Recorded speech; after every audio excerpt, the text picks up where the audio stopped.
Me corresponde en este momento hablar de los aspectos éticos y legales de la seguridad informática. De manera general podríamos afirmar que el derecho, con el propósito de garantizar una sana y plena convivencia, ha pretendido regular cada una de las conductas del ser humano. En tal sentido, las conductas, actos, acciones adelantadas en Internet no pueden ser ajenas al derecho. En consecuencia, es responsabilidad de cada legislación estatal y de las entidades internacionales establecer normas que consagren como delitos muchas de las actividades cometidas por los hackers y los crackers, cumpliendo de esta forma con dos funciones, una de tipo preventivo y otra de tipo sancionatorio. En lo que respecta a la prevención, podemos afirmar que al consagrar como delitos dichas conductas, se evita que éstas se cometan en razón al temor de las sanciones. De la misma forma que en la sancionatoria se establece con el fin de castigar con penas de prisión o multa a los ciudadanos que cometen un delito informático. Con lo anterior se constituye desde el punto de vista jurídico una forma de solución a los problemas de seguridad en la red, completamente natural, con las soluciones y características tecnológicas que permiten interactuar al derecho y la información fácilmente. De otra parte, los aspectos éticos están ligados a todos los aspectos del ser humano y comprometen la toma de decisiones en todos los aspectos de nuestro diario vivir. En todos estos podemos decir de manera especial en las relaciones que en las decisiones que debemos tomar en nuestro trabajo. Nos enfrentamos a lo que se podría denominar el conflicto ético y que hace referencia a la encrucijada en que nos pone una cierta situación cuando debemos decidir sobre algo que involucra en primera instancia nuestra moral y por otra los compromisos laborales, el ser y el deber ser.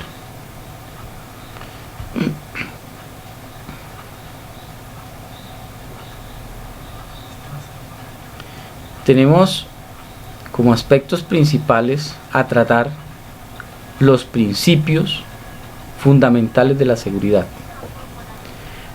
Tenemos como principios fundamentales de la seguridad el principio de accesibilidad, que es el que garantiza al sujeto dueño de un registro el derecho de acceder al registro y exigir exactitud del mismo en relación con su precisión, integridad y relevancia. El principio de privacidad y disposición de la información.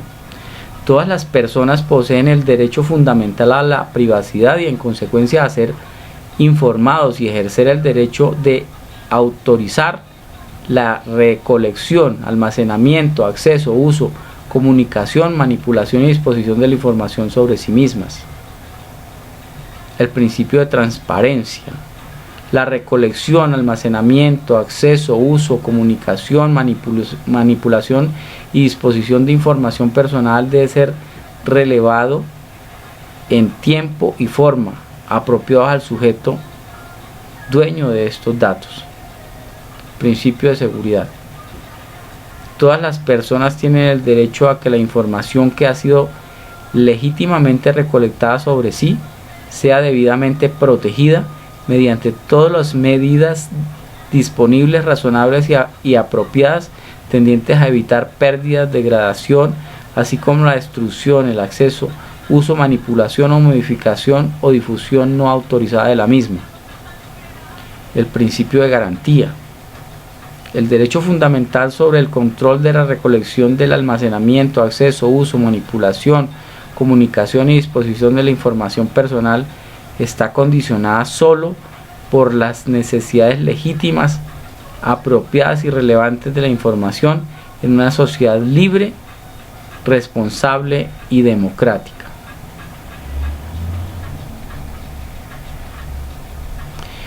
El principio de garantía.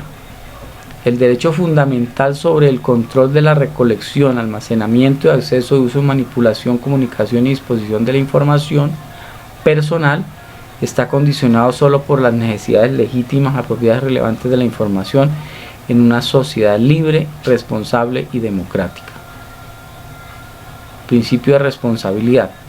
Cualquier interferencia con los derechos de privacidad de un individuo o el derecho de tener control sobre la información relativa a su persona debe ser justificada a tiempo y de manera apropiada ante las personas afectadas.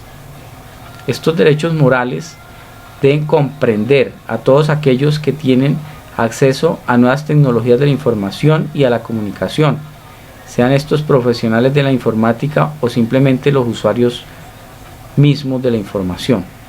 Estas normas de conducta pueden ser expresadas a través de deberes morales. Tenemos también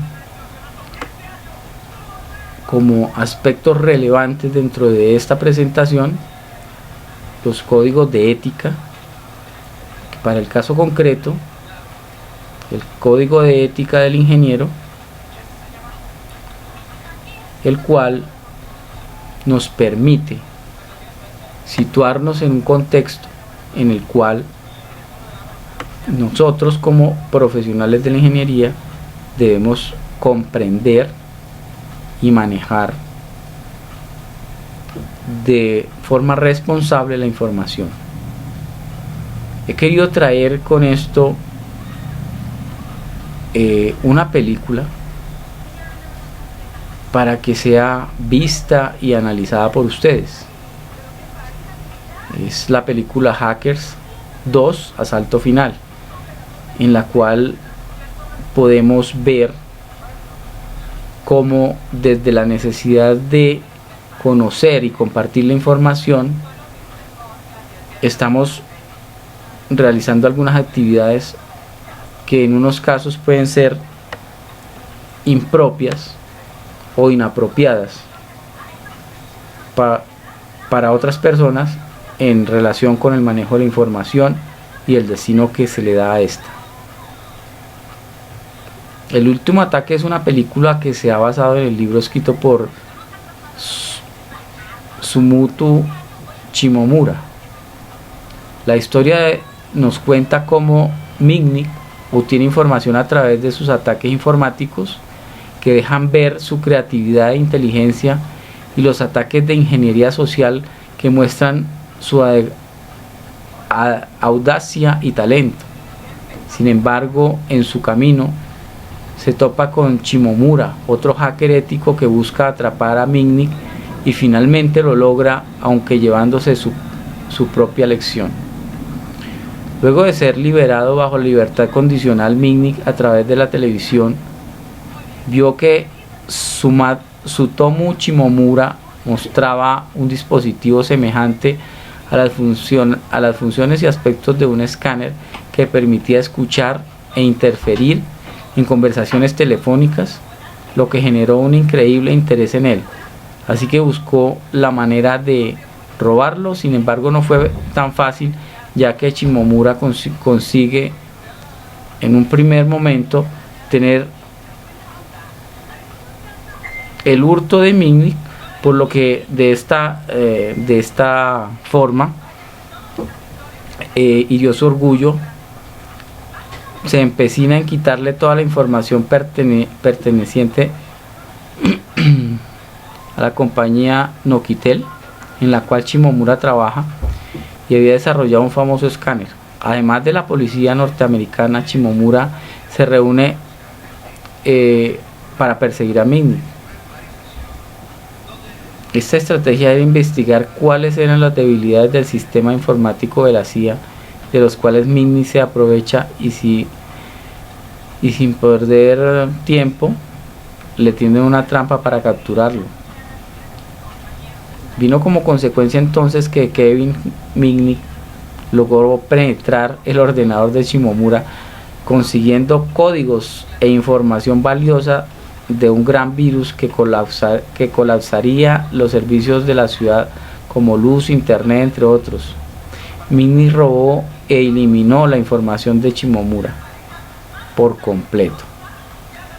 Como sabían que Mitnick iba a tratar de eliminar cualquier rastro de robo mediante un backup, el cual iba a intentar guardar en el servidor de su proveedor de servicios, Shimomura decidió utilizar un replicador falso al cual Minnie se conectaría y guardaría su información. Con esto lograron atraparlo con pruebas.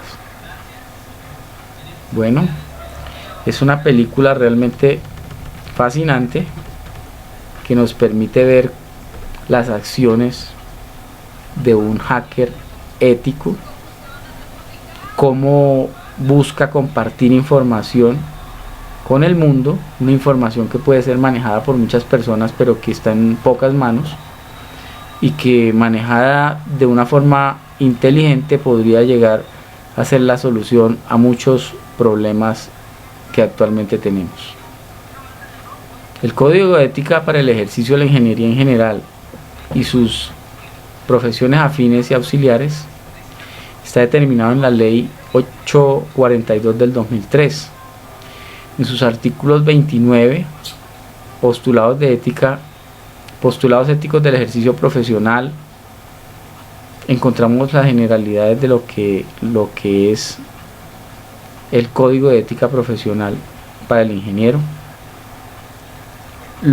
El artículo 30 y el capítulo 2, los deberes y obligaciones de los profesionales. El artículo 31,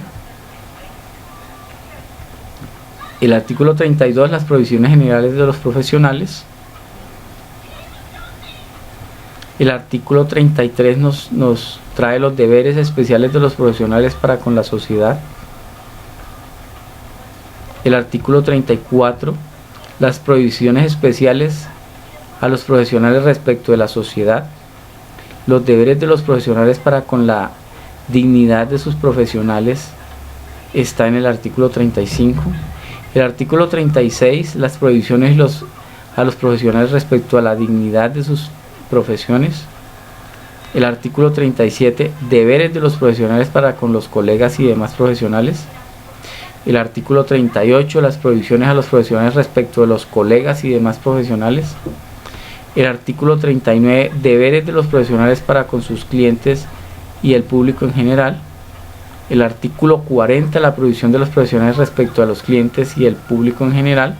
El 41, los deberes profesionales que se desempeñan en calidad de servidores públicos o privados. El artículo 42, prohibiciones a los profesionales que se desempeñan en calidad de servidores públicos o privados. El 43, deberes de los profesionales en los concursos o licitaciones. El 44, las prohibiciones a los profesionales en los concursos o licitaciones. El capítulo 3, las prohibiciones e incompatibilidades de los profesionales en ejercicio de la profesión.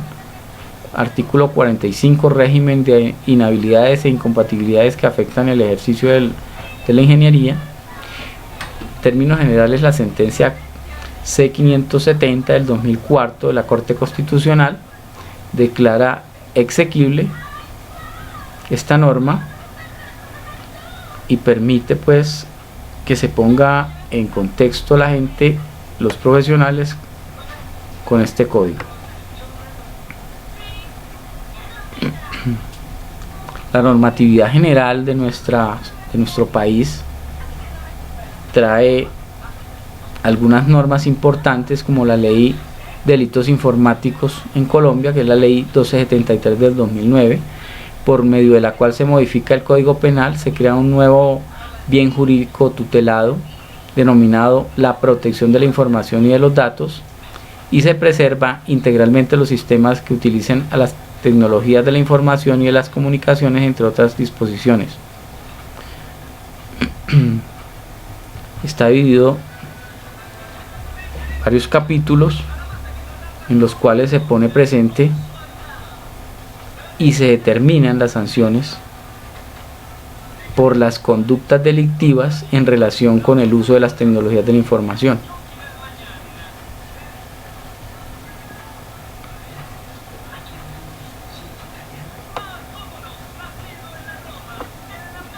Asimismo, dentro de la normatividad colombiana podemos encontrar la protección de datos, una norma también importante para lo que es el manejo y la protección de los datos de los usuarios. Esta norma permite determinar los alcances para el manejo de la información y de la protección de los datos personales. Es la Ley Estatutaria 1581 del 2012, por medio de la cual se dictan disposiciones generales para la protección de los datos personales. Establece los ámbitos de aplicación y en su articulado permite determinar en el título 2 los principios rectores, cuáles son el principio de legalidad, de finalidad, de libertad, de veracidad o calidad, de transparencia, acceso y circulación restringida, el de seguridad y de confidencialidad. En el título 3 encontramos las categorías especiales de los datos, cuáles son los datos sensibles, el tratamiento de los datos sensibles, los derechos de los niños y niñas y adolescentes. En el título 4 encontramos los derechos y condiciones de legalidad para el tratamiento de los datos, derechos de los titulares, en el artículo 8, en el 9 la autorización del titular, en el 10 los casos que no es necesario la autorización, en el 11 el suministro de información, en el artículo 12 el deber de informar al titular de la información, en el artículo 13 personas a las que se les puede suministrar información. Vamos al título 5, que son los procedimientos. Encontramos en el artículo 14 las consultas, en el 15 los reclamos, en el 16 los requisitos de procedibilidad, en el 17 los deberes de los responsables del tratamiento,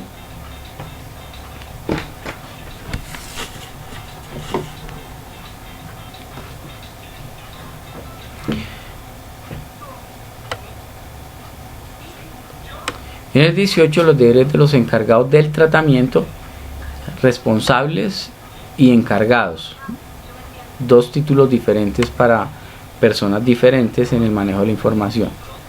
En el título 7 los mecanismos de vigilancia y sanción, autoridad de protección de datos, los recursos para el ejercicio de las funciones en sí. En el capítulo 2, los procedimientos y sanciones, el trámite para realizar la sanción, las sanciones como tal, los criterios para graduar las sanciones, la definición, la prohibición en el título 8, transferencia de datos a terceros países. Entonces tenemos prohibiciones.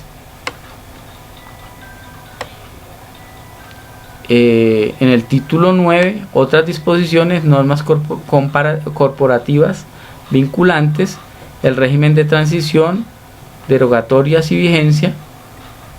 Y ya con esto terminamos lo que es la ley de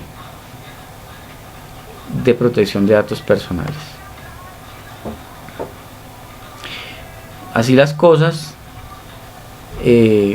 damos por terminado esta introducción a lo que es el video, pues como presentación a los aspectos éticos y legales